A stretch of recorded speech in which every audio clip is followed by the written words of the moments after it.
Hello, I am Hafiz Marzukhi and this is GE Backpack. I have been given the rare opportunity to travel around Malaysia in search of local communities and learning about their wants and needs ahead of the 14th general election.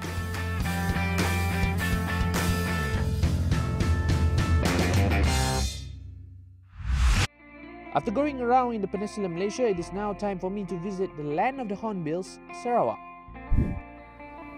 Hello, so I have just arrived in Sarawak from Johor, and of course it's kind of late, so I'm going to rest for the night and ready to explore Sarawak tomorrow.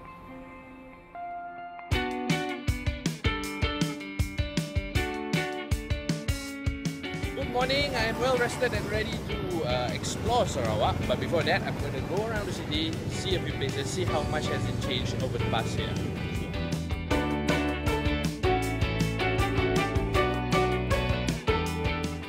Okay, so when you talk about the iconic landmarks in Kuching City, of course, we have the Sungai Sarawak. I'm standing along the Kuching waterfront, and over on the other side, you can see the Sarawak State Assembly building. But let me show you behind me this magnificent structure, which is still under construction, is the Golden Bridge. And what it does is it connects the Kuching waterfront and the Sarawak State Assembly building, which is basically the northern and the southern part of Kuching City. And if you can see, the design of this building is basically made of piers and cables, and it is designed in such a way that once erected, it will be in support in each other, and this is built to signify the harmony among the people here in Sarawak. However, I'm not here just to talk about this structure. I'm actually going to Batang Sadong, which is about slightly over 150 kilometers here, to see the Jambatan Batang Sadong, or the new Batang Sadong Bridge. And why I'm going there is basically about other than the rapid transformation that is undergoing here in Sarawak, we are also seeing a boom in terms of transportation routes also in Sarawak, and I'm going there to see for myself how much it has bring benefits to the people there.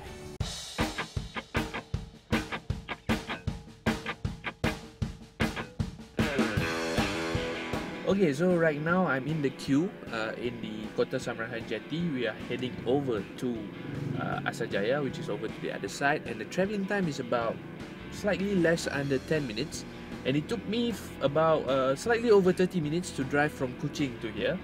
So this is the first ferry stop before we're heading to Asajaya, and from Asajaya we will head over to the Batang Sadong Bridge. And as you can see right now, we're still waiting for the ferry to come. You can see the amount of cars, which is quite a number, and it is my understanding from the conversations with the locals that there will be another bridge constructed here in order to bypass the ferry system.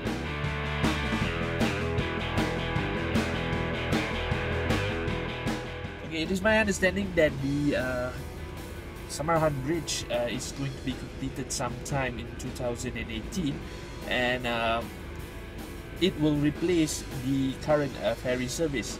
And of course, when you eliminate all these waiting times, it provides a smoother mode of transportation for the people who lives in this area and who wants to commute to and fro from within these towns.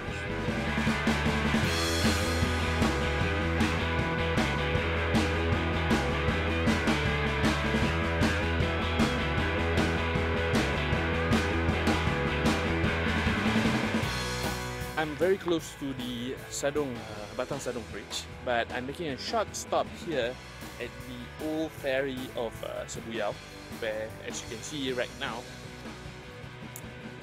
it's practically closed. And from here, you can basically see this 1.48 kilometers, and it's worth over 200 million ringgit. And I'm going to cross over the bridge after this.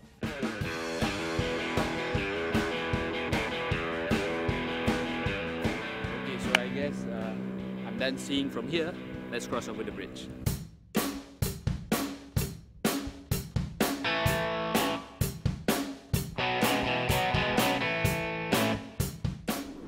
So this 1.48 kilometers bridge was completed in the second half of 2016, and it was open to public right after that. And what we can see here is, of course, the traffic is not as heavy as we would expect, but it has somehow improved the mode of transportation, especially in this area, because you see, in terms of logistics, it is more convenient for any companies to do their transportation routes through this bridge. So I guess we're heading over to the other side. We're going to meet some of the people who live in this area, and we're going to ask them how does the economic impact of the construction of this bridge has affected them this past year.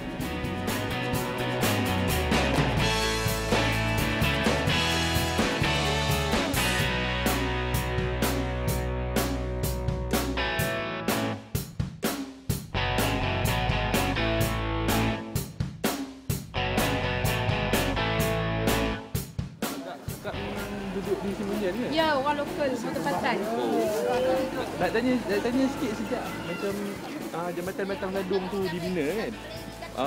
Apa pandangan akak sebagai rakyat di sini yang ada bawa benefit ke kebaikan? Contoh boleh kongsi dengan saya tak? Terutamanya lah, kami mudah nak ke Kuching dan orang Kuching pun mudah nak datang sini. Sebab dulu kalau pakai jalan lama tu 4 jam. 4 jam? Oh, lama. Jalan atas tu. Dia akan melintasi Balai Rini. Terus sekarang ni dengan jambatan ni macam mana? Berapa cepat boleh sampai? Kalau paling cepat, paling lama lah 2 jam. Dalam masa 2 jam? Kalau paling cepat tu sejam lebih je lah. Ikut jam dia macam mana lah. Kalau motor lagi cepat lah.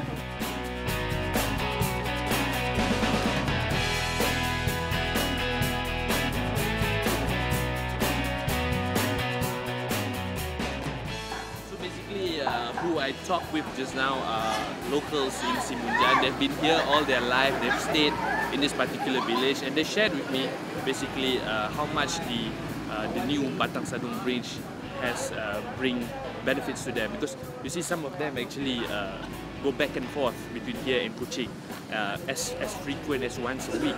So usually before this, the travelling time from Simunjan to Kuching would take over 2.5 hours. But now with the bridge, it is somehow shortened it by probably by 1.5 hours.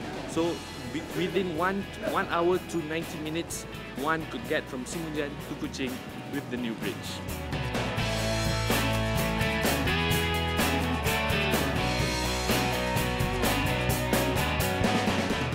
Other than that, in terms of economic spillover, we could see that companies that have a base here in Simunjan need supplies, especially from the big cities such as Kuching, or even the smaller ones like Serian. But with the construction, with the completion of the Batang Sadong Bridge, it has smoothed logistical expenditures, because in terms of travelling time is shortened. It means it translates to better returns in terms of their particular businesses. So, with transport being given focus during my visit to Batang Sadong, I would like to check the urban sentiment in Miri ahead of the 14th general elections.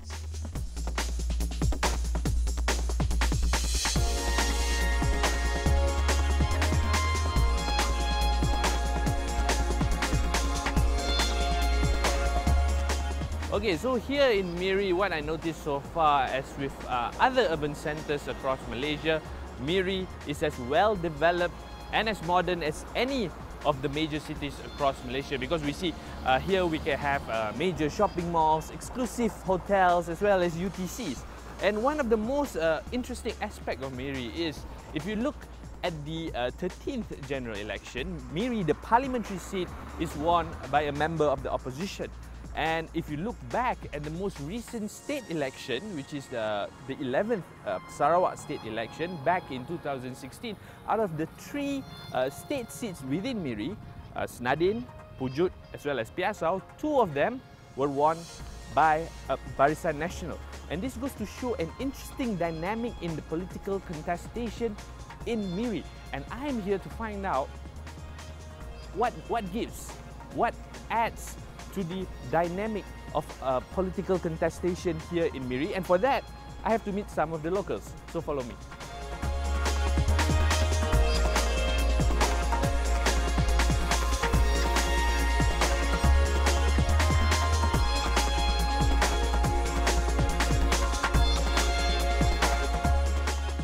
After talking with several locals, what I could gather is the sentiment or the political sentiment here is based on personality of the candidate as well as his performance. Because what matters is how a particular member of the parliament or ahli Dewan Undangan Negeri performs for their constituents, because party lines matter less, because what they need is a member who can actually do what's best for them.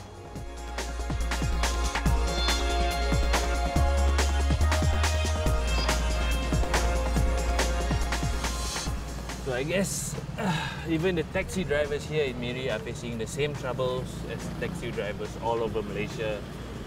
Lack of customers is hampering their ability to make a steady income, because you see, as I spoke to one of the taxi drivers just now, he has a family of 5 and he has to actually do a separate business. That means sell other products in Pasar Malam or the night market, just to ensure that his family's monthly expenses are taken care of.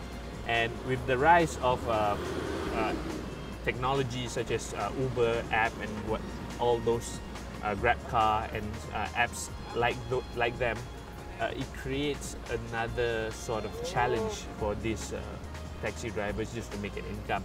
And this goes to show how important it is to actually look at every section of the society, making sure that they are given enough opportunities to actually make a living out of themselves, and at the same time find ways to reduce the cost of living so that they can have a comfortable life. Okay, so right now, as you can see, I'm at the Miri airport, and I guess this marks the end of my visit here to Miri and Sarawak as whole.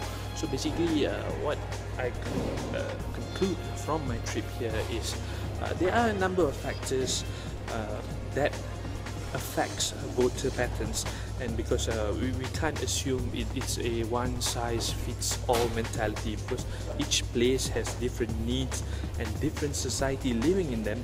Therefore, we are talking about needs and solution that needs to be catered to a particular society. And for Miri, for example, of course it is a bustling city that is rich with oil and development, but there are certain grouses and also worries that involve strategic development for the city. And other than that, we are also talking about those who live in the suburbs area who worry about being priced out of the city.